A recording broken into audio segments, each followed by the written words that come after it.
And as we talk about history, going to get some of that history of Venezuela, to be more specific.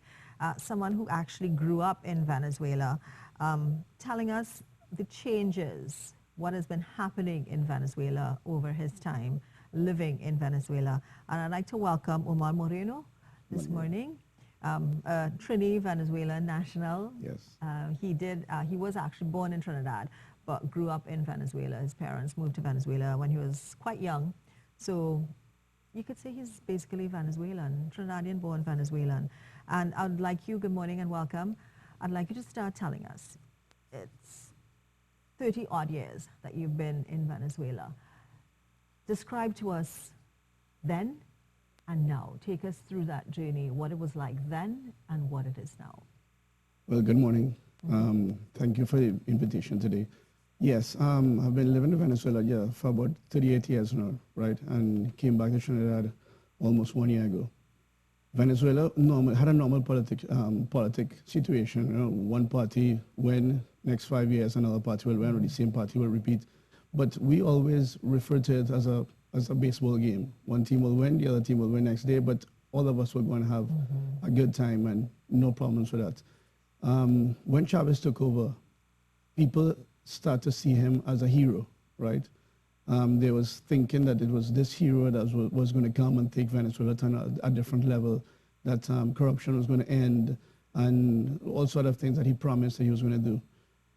I was only 19 when he started doing this, right?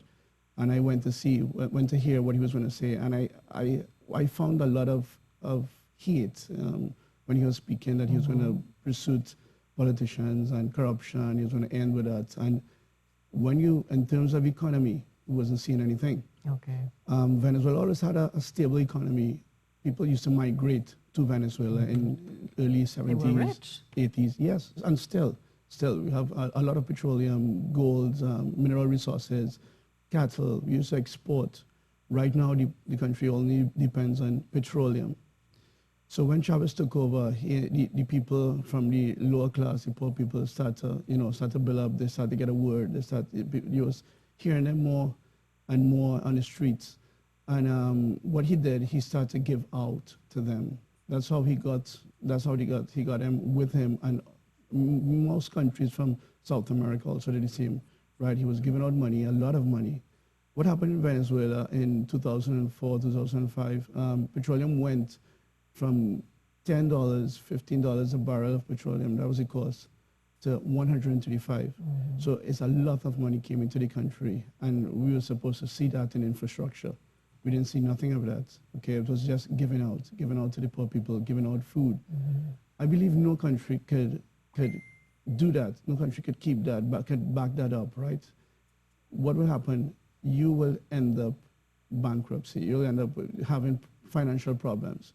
Because if you getting money from your petroleum and you're not investing it, you're just giving it away, you're not getting any revenue back. And that's what PDVSA is doing. The money from your petroleum is going to finance his party, to finance arms, private military, and all sorts of things that's what is going on right now in Venezuela. Crime went up incredibly. It was something crazy from you going out and, hey, don't go here and don't go there, to become something that you see every day in every city of Venezuela. So imagine you leaving here, the set right now, and you have to make your last call here. I'm going home, I'll call you back when I reach home, because you can't put your phone out in the streets. You can't put your phone out in your car, because somebody, a motorbike, will arrive to your window and say, hey, give me the phone. That is happening in every city in Venezuela right now. People lining up for food. We always used to say, no, Venezuela never become a small Cuba or a big Cuba. Yeah. Cuba, I've never heard about people eating from the garbage. That is happening right now in Venezuela. People is eating from the garbage because your money doesn't worth anything. And when you go out to the street, or you work or you line up for food, you decide what you want to do. So people working, they can't get money, they can't get food. So what they're doing, you're seeing kids before they go into school with their parents digging in the garbage to have a breakfast to go to school. is as bad as that. But are they even finding anything in the garbage these days? Because food supplies are so low in Venezuela these days. So are they really finding anything? Well, they will find stuff like out of the markets, out of the supermarkets, like vegetables that the supermarkets cannot sell. They'll just throw them away. Now, I wanted to find out something. You mentioned corruption. And one of the reasons why people were thankful, happy, hopeful for Chavez was because of the corruption. What type of corruption was there that people were not happy with and wanted to see rooted out at that point? Normally, the two major parties in Venezuela, there was AD and COPEI, they were ruling the country. Okay, I'll take 5 years and you will come over and take for another 5 years. And you will always know that they're always financing something that they will get a little cut out of it. But with Chavez now is ridiculous. What Chavez is ridiculous. Is projects that comes out in paper that he will sign well, he used to sign, now is Maduro, sign to finance, and you'll never see them come alive. Okay, if you've ever been to Venezuela, you'll see right outside of the airport, and when you come out of the terminal, you'll see a building there. It's a hotel. I believe it has like 10 floors. Okay. That's been building for at least 10 years now, right? Japan took 6 years to build an airport in the ocean. So stuff like that is happening. Corruption has been growing in a way that you can see it. You know it happening, but they will always say, okay, this is something that the opposition has their hand in, so, you know, the opposition taking your money. Exchange control. If I tell you, I've given you the money, the dollars, for you to spend, is my problem as a government to be sure that you're going to spend that money on what you told me. You can't just go and do something or steal the money without I knowing. Venezuela's lost, I don't know, maybe 20 or 25 billion US dollars that they don't know. They can't explain the country where it went to. Of course, we know they have it. Yeah. Now, they say some of the downfalls and how Venezuela is where it is now is economic missteps that they would have taken, power grabs as well, and political opportunism. How can you talk about that, answer to those things? Well, if you look at Venezuelan government, just look at the pictures, or just look at the people who surrounded Maduro right now and who used to surround Chavez as Maduro, right? They're just moving them from spots. Okay, this year I'll be Ministry of Education, next year I'll be Prime Minister, or I'll be Ministry of something else. So he just moving his figures all the way around. That is what you call the opportunity. There is no way, there's no space for other parties to come in, not even from his own party. His own party break apart because it's the same people all the time in different positions. Diosdado Cabello, he has been in, I don't know, several positions. Right now, he is the president of the party, and he's one of the people in the Congress. He was president of the Congress. He was minister he was a governor at once of one of the major states in Venezuela. Then he went to ministries, and now so they're just moving him around. There's no way that people another party could come and, okay, let's do something. Let's share this right now. We have different ideas. We can find a point where we could agree in one of those ideas. What happened to the Congress right now? We voted for those people. We voted for the majority of the Congress is opposition. What he did now, he wants a parallel Congress. He said the Congress is out of law. The Congress is no more existence under the Venezuelan law. And his people voted for that. That's supposed to be, he's supposed to be for the people, with the people. And we voted for that Congress.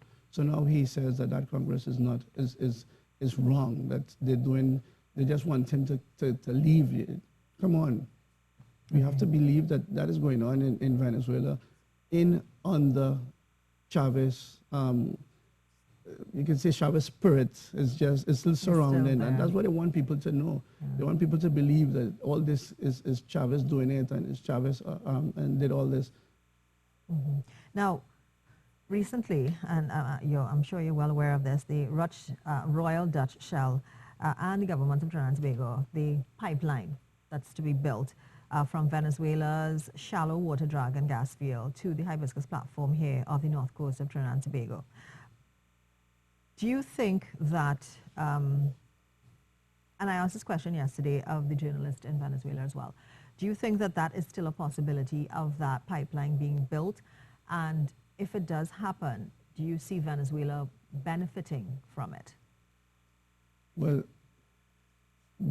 right now, all what was going on in between Venezuela and the Caribbean islands is something that has something behind. Okay, somebody is getting money out of it. Venezuela or the Venezuelan governors right now, or the people in charge of all these projects, they're not going to go into a project if they don't have a cut out of it. That is simple as that. If they're going to be benefit, yes. Okay. Yes, Venezuela going to benefit out of it. Trinidad going to benefit out of it, but not under this politics, not under Maduro government, because first, the project doesn't have end in terms of time. You don't have follow-up, right? Even though the opposition will continue with the project if Maduro comes out of power. Okay. That will of course, it will happen. What happens? We're just going to discuss the terms. Okay. It have to benefit the people of Venezuela. Have to benefit Venezuelan economy. We have to see who is getting a cut out of this. Always. Why did you leave Venezuela? You said you've been here a year now. Why did you leave? Well, I left Venezuela. I had my own company distributing plastic in Venezuela with my wife and mother-in-law. I left Venezuela because the security. Okay, I was given a training in one of our offices, and a couple meters away was my wife was with my kids in the administration office, and they was being held up at that moment. My kid was 1 year old, my daughter is 7, and they got robbed. And I found out minutes after the guy left. So that scared me a lot. I said, I cannot protect my family in this country. Something could happen to them, and I have to do something about it. So we decided to leave and come to Trinidad. Why Trinidad? Because I born here. Could have been any other place, but I born here. And that's the reason why I have this huge migration of Venezuelans all over the place. And do you think that Trinidad and Tobago should expect to see more Venezuelans coming? We're neighbors, we're right there. Do you think that we should expect to see more coming to stay in Trinidad, not necessarily wanting to go back to Venezuela? Yes, you will. Yeah. Yes, you will, because people looking to just have a normal life. A normal life where you could get up, go out, work, buy food in a proper way, in a normal way, go back home, believe you could go out, your kids could go out and run and walk, go to the parks without listening, this one got hold up, that one got hold up. Be careful. Venezuela shut down after 6 o'clock in the afternoon. It shut down. People don't go out in the streets. But I remember even when I was there, how many years ago, it was probably in the 90s, they warned you, don't go out after 6, stay in your hotel. Even then. Yeah, because like maybe they don't want people to hear you speaking English. It's a tourist matter, right? But right now it's everybody. It's worse, yeah. Right now it's everybody's, yes. Have you heard any news of the protest that was supposed to take place yesterday? Yes, actually it went on because my wife's family is still in Venezuela. It went on up to late last night. You were hearing gunshots. They closed on the roads. Actually this morning is still protesting this. The roads are still closed in some cities in Venezuela. Okay. Omar Moreno, thank you so much. Thank you. I know it must be hurting your heart to see what's happening to your beloved country, even though you were born in Trinidad. I mean, Venezuela is a lovely, lovely place. Caracas, beautiful city. And to see what's happening to it now, I know it must be hurting you quite a bit. So you're welcome, though. You're Trini. So Thank you very much. Thank you very much. In Trinidad and Tobago, Omar Moreno giving us an update and telling us a little bit about the history and growing up in Venezuela as well. His experience growing up in Venezuela. And we're glad to have him back, though. Thank you. This is Good Morning Trinidad and Tobago. We'll be